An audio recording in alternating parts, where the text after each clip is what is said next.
Hello student, welcome to summer maths classes. ये class 11th के लिए रिलेशन पर बेस्ड हमारा 6th वीडियो लेक्चर है।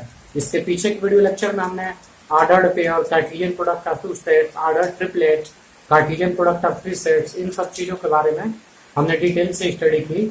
आज के इस वीडियो लेक्चर में हम कुछ रिजल्ट्स को प्रूव करेंगे जो काफी हेल्पफुल और यूजफुल है। ओके, और दो चार रिजल्ट्स प्रूव करना सीखेंगे। इसको बेस बना के आप और सब बाकी जो रिजल्ट्स बुक्स में दिए गए हैं उसको आप इजीली प्रूव कर सकते हैं। चलिए देखते हैं। मैंने यहाँ पे लिखा है पहला result, I mean theorem first. If A subset of B, A और बी कोई दो सेट है और ये दोनों सेट इस तरह है कि जो सेट ए हो बी का सबसेट है। Okay, then prove that A cross C subset of B cross C. तब हमें प्रूव करना है कि जो ए क्रॉस सी होगा वो बी क्रॉस सी का सबसेट होगा। लेकिन ए cross C B cross C का सबसेट तभी होगा जब ए बी का सबसेट हो। ये सब दिया गया, ये कंडीशन है, देन हमें ये प्रूव करना है। अगर ये कंडीशन ना हो तो उसके सही होने की कोई गारंटी नहीं है। आई मीन अगर ए बी का सबसेट ना हो तो ए cross C B cross C का सबसेट होगा, इसकी कोई गारंटी नहीं है। लेकिन अगर ए बी का सबसेट है देन ए cross C B cross C का सबसेट गारंटेड होगा। यहाँ सी क्या है तो सी भी एक टाइप का सेट है। ओके, चलिए हम प्रूफ करते हैं। तो इसको प्रूफ करने के लिए हम पीछे के वीडियो लेक्चर में मैंने नोट में एक रिजल्ट्स लिखाया था। क्या A B belongs to R, ये क्या इंप्लाई करता है? A B belongs to R, I mean ये कोई आर मत कहिए, Cartesian product of this. A B belongs to A cross B. Okay, A B belongs to A cross B, ये क्या इंप्लाई करता है?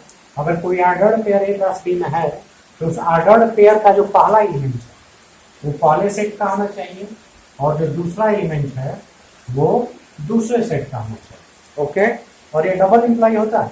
डबल इंप्लाई मीन्स अगर ये ordered pair A B A cross B में है तो पहला एलिमेंट पहले सेट का होगा, दूसरा एलिमेंट दूसरे सेट का होगा। आई मीन कहीं ऐसा लिखा है तो उसको हम ऐसे लिख सकते हैं। क्लियर? और कहीं ऐसा लिखा है तो उसको ऐसे लिख सकते हैं। आई मीन कहीं लिखा हुआ है कि A belongs to A and B belongs to B, तो हम उसको ऐसे ऑर्डर्ड पेयर में A B लिख के belongs to A cross B लिख सकते हैं। ओके, तो ये नोट कीजिएगा। इसके हेल्प से हम इस थ्योरम को हम प्रूव करें।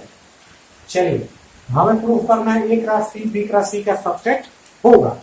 तो कोई भी सेट किसी सेट का कब सबसेट होगा? जैसे एक सेट A है एक सेट B है, तो सेट A B का कब सबसेट होगा? तो सेट ए सेट बी का तभी सबसेट होगा जब ए का सभी एलिमेंट बी में हो।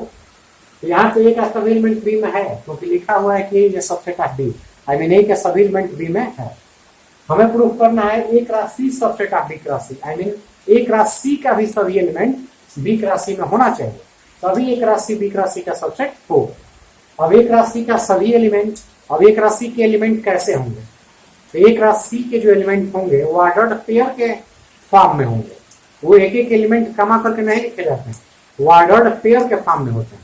आई मीन दो दो एलिमेंट का ग्रुपिंग करके और ऑर्डर्ड पेयर में होते हैं। क्योंकि Cartesian product of two sets मैं पीछे बताया हूं, उसमें जो भी एलिमेंट्स होते हैं वो ऑर्डर्ड पेयर के रूप में होते हैं। तो हम ए क्रॉस सी में जो भी एलिमेंट लेट करेंगे हम वो ऑर्डर्ड पेयर के रूप में लेट करेंगे। ओके, तो ए क्रॉस सी का जो भी एलिमेंट होगा वो सभी बी क्रॉस सी में होना चाहिए। तो हम देखते हैं। देन हमने लेट कर लिया क्या? Let AC belongs to A cross C. I mean A cross C का मैंने एक एलिमेंट ले लिया AC। क्यों ऐसे लिखा हूं? क्योंकि A cross C का एलिमेंट ऑर्डर्ड पेयर का फॉर्म में, तो मैंने स्मॉल ब्रैकेट में से ऑर्डर्ड पेयर में दो एलिमेंट ले लिया। अब यहाँ नीचे चले आइए। अगर AB belongs to A cross B है तो इसका क्या मतलब होता है? इसका मतलब होगा पहला एलिमेंट पहले सेट का, दूसरा एलिमेंट दूसरे सेट का। यहाँ पे AC belongs to A cross C है, इसका क्या मतलब है? इसका ये मतलब है कि जो पहला एलिमेंट ए है वो ए का होना चाहिए और जो दूसरा एलिमेंट सी है वो बिलोंग्स टू क्या होगा? सी होगा। क्लियर? चलिए इसके बाद देखते हैं नेक्स्ट। अब ए बिलोंग्स टू ए है तो यहाँ देखिए ए सबसेट ऑफ बी है। ए सबसेट ऑफ बी का क्या मतलब है कि ए का सभी एलिमेंट बी में होना चाहिए तभी ए बी का सबसेट कहलाएगा। अगर ए में 1 2 है एलिमेंट तो इस बी में भी 1 2 गारंटेड होगा। अगर ए में 1 2 3 है देन बी में 1 2 3 गारंटेड होगा। आई मीन ए का सभी बी में होना चाहिए, तभी ये सब बी का सबसेट होगा। तो यहाँ देखिए इस ए में स्मॉल ए लिखा गया, small a belongs to A, I mean ये जो स्मॉल ए एलिमेंट है वो belongs to A, I mean set A में है। अगर ए बी का सबसेट है तो अगर स्मॉल ए इस ए में दिख रहा है तो स्मॉल ए बी में भी होना चाहिए। स्मॉल ए का मतलब ये मत समझिए कोई एक एलिमेंट है, स्मॉल ए मतलब उसमें जितने एलिमेंट है सबके लिए में वो एक सिंबल है। ओके, तो अगर स्मॉल ए सेट ए में है तो स्मॉल ए सेट बी में भी होना चाहिए। Okay, small a belongs to क्या आ जाएगा, सेट बी, एंड ये जो सी लिखा है बिलोंग्स टू सी। क्यों होगा ये, यहाँ लिख देंगे since A is a subset of B. Okay, A जो है वो बी का सबसेट है, आई मीन ए का जो भी एलिमेंट होगा वो बी में होगा, तो ए का जो एलिमेंट है ये ए वो बी में भी होगा। अब आगे देखते हैं, आगे क्या देखेंगे, तो चले यहाँ पे अगर कहीं ऐसा लिखा हुआ हो जैसे ए बिलोंग्स टू ए हो और बी बिलोंग्स टू बी हो, कि जो एलिमेंट ए और एलिमेंट बी है उसको ऑर्डर्ड पेयर में ऐसे लिख के belongs to A cross B लिखा जा सकता है। तो उसी तरह इसको लिखेंगे, ये जो एलिमेंट है ए और यहाँ जो एलिमेंट है सी वो बिलोंग्स टू ये बी और सी दोनों का ऐसे कार्टेशियन प्रोडक्ट ऐसा लिखा जा सकता है। ओके, चलिए अब हम क्या ऑब्जर्व कर रहे हैं, यहाँ देखिए ए सी बिलोंग्स टू ए क्रॉस सी है, आई मीन ये जो ऑर्डर्ड पेयर में एलिमेंट है वो ए क्रॉस सी में है और वही ए सी बी क्रॉस सी में भी है। तो ए क्रॉस सी के सभी एलिमेंट बी क्रॉस सी में हो गए, ए क्रॉस सी के सभी एलिमेंट बी क्रॉस सी में हो गए। इसका मतलब ये हुआ कि हमारा जो ए क्रॉस सी है वो बी क्रॉस सी का क्या है, सबसेट है। यहाँ पे डेट इज करके लिख सकते हैं, that is what, A cross C subset of B cross C, hence proof. और यही हमें क्या करना था, प्रूफ करना था। क्लियर, चलिए एक और रिजल्ट देखते हैं। चलिए एक सेकंड एग्जांपल देखते हैं। यहाँ पे थ्योरम 2 है, if A and B be two non empty set, I mean A और बी दो क्या है, कोई नॉन एम्प्टी सेट है, then prove that A cross B is equal to B cross A. ये डबल इंप्लाई है। Double imply का मतलब ये हुआ कि अगर ये कंडीशन दिया गया हो तो हमें ये प्रूफ करना है, और जब ये कंडीशन दिया गया हो तो हमें ये प्रूफ करना है। ओके, आई मीन हमें दोनों तरफ से प्रूफ करना है। तो एक बार हम दिस कंडीशन को लेट करते हुए दिस को प्रूफ करेंगे, और सेकेंड टाइम्स में इस कंडीशन को लेट करते हुए हम इसको प्रूफ करेंगे। क्लियर, ए क्रॉस बी और बी क्रॉस ए, ऐसे तो अमूमन ए क्रॉस बी और बी क्रॉस ए इक्वल होते नहीं है, लेकिन दोनों इक्वल हो सकते हैं। कब इक्वल हो सकते हैं, जब ए और बी वाकई में कोई दो सेट ना हो बल्कि एक ही सेट हो। आई मीन सेट ए में जो जो एलिमेंट हो, सेट ए में 1 2 3 है तो सेट बी में भी 1 2 3 ही। तो ऐसे केस में ए और बी दिखने के लिए तो दो अलग अलग हैं, लेकिन दोनों के दोनों एक ही सेट है। तो ऐसे केस में ए क्रॉस बी और बी क्रॉस ए एक ही होता है। वही यहाँ पे लिखा है कि अगर ए क्रॉस बी और बी क्रॉस ए दोनों इक्वल है तो इसका मतलब ही हो गया कि ये दोनों अलग अलग सेट नहीं है, बल्कि दोनों क्या है, एक ही सेट है। उसी तरह इधर से लेट करेंगे तो अगर ए और बी आई में दो सेट इक्वल है तो दो सेट इक्वल है, इसका मतलब ही हो गया कि ए क्रॉस बी और बी क्रॉस ए दोनों क्या होगा, इक्वल। चलिए पहले हम इसको लेट करते हैं और इसको प्रूफ करते हैं। तो फर्स्ट वी एज्यूम, क्या मैंने एज्यूम किया, A cross B is equal to B cross A. चलिए इसको मैंने लेट कर लिया पहले। ओके, इसको मैंने माना, लेट किया, अब इसको हमें प्रूफ करना है। Then we have to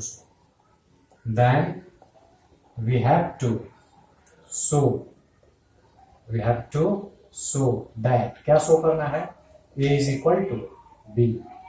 okay, इसको मैंने लेट किया और ये हमें शो करना है।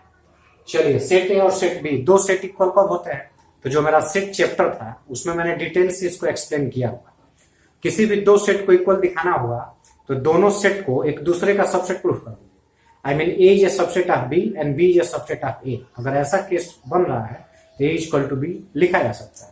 जैसे अगर सेट ए में 1 2 ये एलिमेंट है और सेट बी में 1 2 3 ऐसे एलिमेंट है, तो यहाँ पे ए तो बी का सबसेट है, लेकिन जो बी है वो ए का सबसेट नहीं है।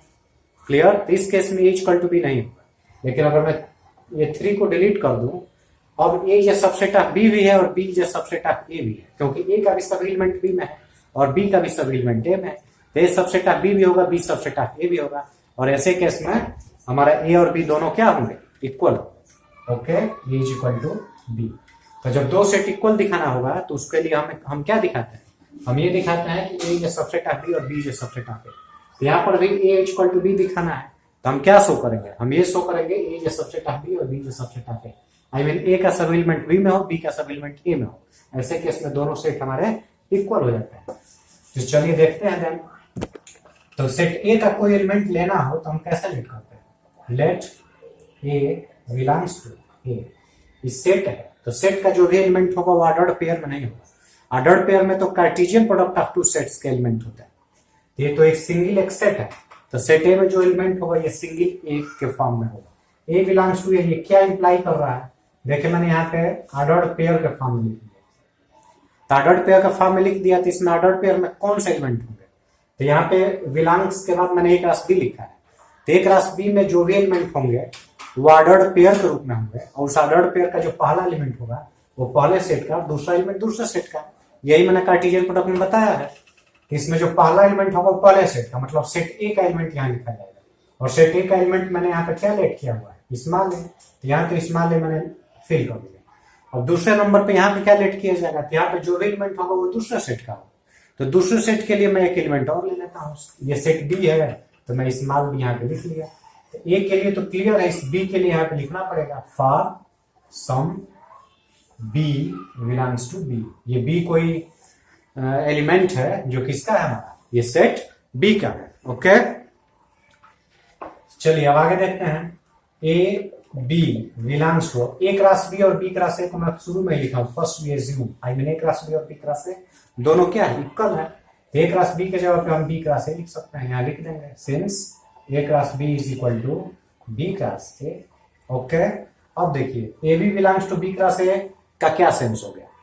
अगर कोई ऑर्डर्ड पेयर किसी Cartesian product of two set में है तो इसका ये मतलब हुआ कि इस ऑर्डर्ड पेयर का पहला एलिमेंट इस कार्टेशियन प्रोडक्ट के पहले सेट का होगा और दूसरा एलिमेंट दूसरा सेट का होगा। I mean A belongs to B होगा एंड ये जो बी है वो बिलोंग्स टू ए होगा। क्लियर। अब इसके बाद क्या लिखेंगे, इसके बाद हम ए बिलोंग्स टू बी तो लिख ही सकते हैं क्लियरली, इसकी हमें जरूरत नहीं है इसलिए मैंने इसको छोड़ दिया। मैंने क्या लिखा, ए बिलोंग्स टू बी तो होगा, क्लियरली लिखिए, श्योरली लिखिए, कुछ भी लिखिए। चलिए मैंने श्योरली लिख लिया। Clear. I mean A belongs to B तो होगा। यहाँ पे देखिए स्मॉल ए में है, आई मीन ए का जो भी एलिमेंट है वो बी में है, क्योंकि small a belongs to A है, वही small a belongs to B भी हो गया। आई मीन ए का सभी एलिमेंट, आई मीन ए का जो भी एलिमेंट है ए, वो सभी का सभी एलिमेंट बी में है। तो हम क्या लिख सकते हैं, that is A is a subset of B. ये हमारा इक्वेशन नंबर 1 हो गया।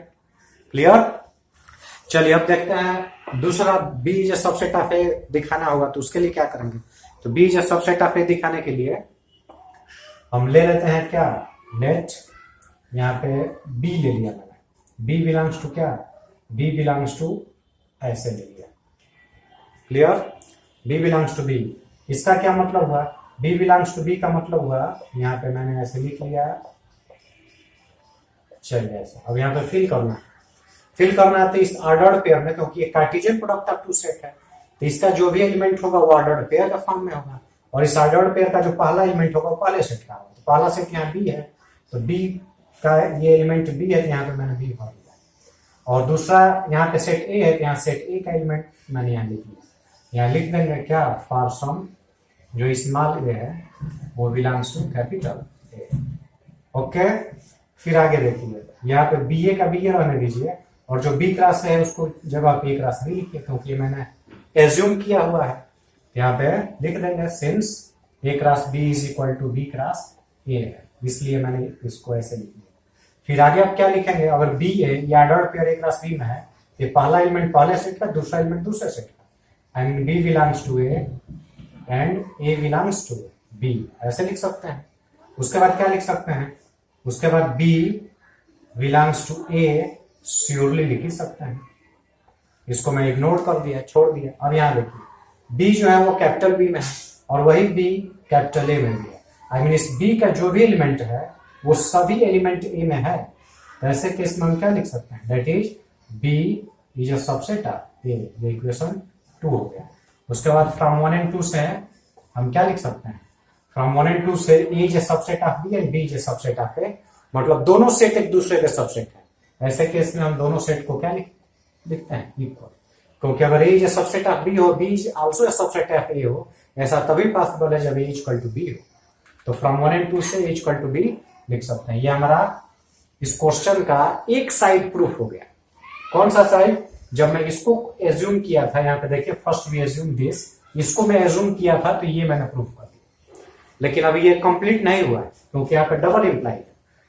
डबल इंप्लाई है तो हमें अब एक बार इसको कंसीडर करते हुए अब ये प्रूफ करना है। ये तो एक साइड हो गया। सेकेंड साइड देखते हैं। तो सेकेंड साइड के लिए हम